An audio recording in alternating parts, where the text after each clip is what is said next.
Қызылорда қаласы Сужиков атындағы нөмір 60 орта мектебінің бастауыш сынып мұғалімі Узенова Айсұлу Сабырқызы.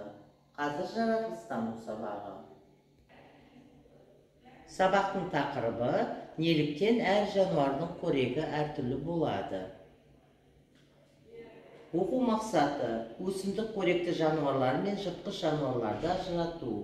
Сабақтың мақсаты қоректенуіне қарай жануарлардың қандай топтарға бөлінетінін білесің.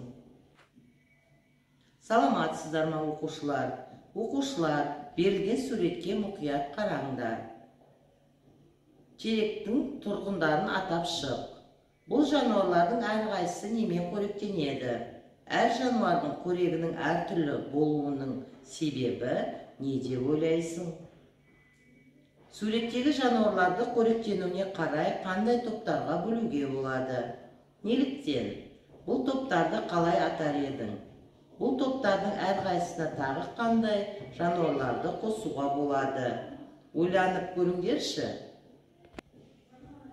Жер бетіндегі жануарлардың бәрі бірдей қорекпен қоректенсе, не болатынын елестете аласың ба? Онда барлық жануарға қорек жетер ме еді?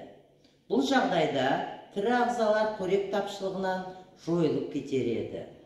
Табиғатта әрқашан белгілі бір тепе-теңдік сақталады. Жануарлардың әрқайсысы әртүрлі қоректенеді. Мысалы, даланы мекендейтін тышқан өсімдік дәнін, ал суыр шөпті қорек етеді. Өз кезегінде жылан тышқанды, ал сұңқар суырды жейді. Яғни жануарлар белгілі бір қорек түріне бейімделеді. Қоректену арқылы олар өз тіршілігін сақтап қалады. Сонымен балалар, жануарлар қоректену түріне байланысты өсімдік қоректілер мен жыртқыштарға бөлінеді.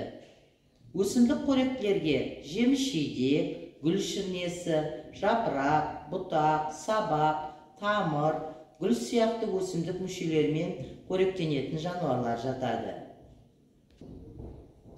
Ал жануарларды қорек ететін, яғни етпен қоректенетіндерді жыртқыштар дейді. Жануарлардың қоректенуге бейімделуіне байланысты өз ерекшеліктері болады.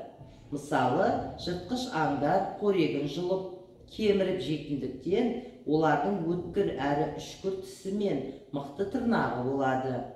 Жылан қорегінің мөлшеріне қарай аузын үлкейтіп, тұтастай жұта алады. Тоқылдақ, ағаш түбіндегі құрттармен қоректену үшін үшкір әрі берік тұмсығы мен ұзын жабысқақ тілін пайдаланады. Балалар, енді сен білесің бе айдарына назар аударайық. Сен білесің бе, жыртқыштар мен өсімдік қоректілердің көру қабілеті бір-бірінен ерекшеленеді. Жыртқыштар қараңғыда жақсы көреді. Өсімдік қоректілерде мұндай қабілет жоқ.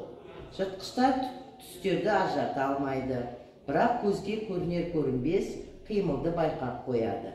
Ал өсімдік қоректілер түстерді жақсы ажыратады, соның арқасында жеуге жарамды қорегін тауып жейді. Балалар, төменде берілген ақпараттарға сүйеніп, жануарлар тобына қатысты белгілерді тап және мысал келтір. Өсімдік қоректілер мен жыртқыштардың арасында қандай байланыс барын анықта. Балалар, бүгінгі алған білімдеріңізді бойынша кері байланыс жүргізейік. Балалар, сабағымыз аяқталды, сау болыңыздар.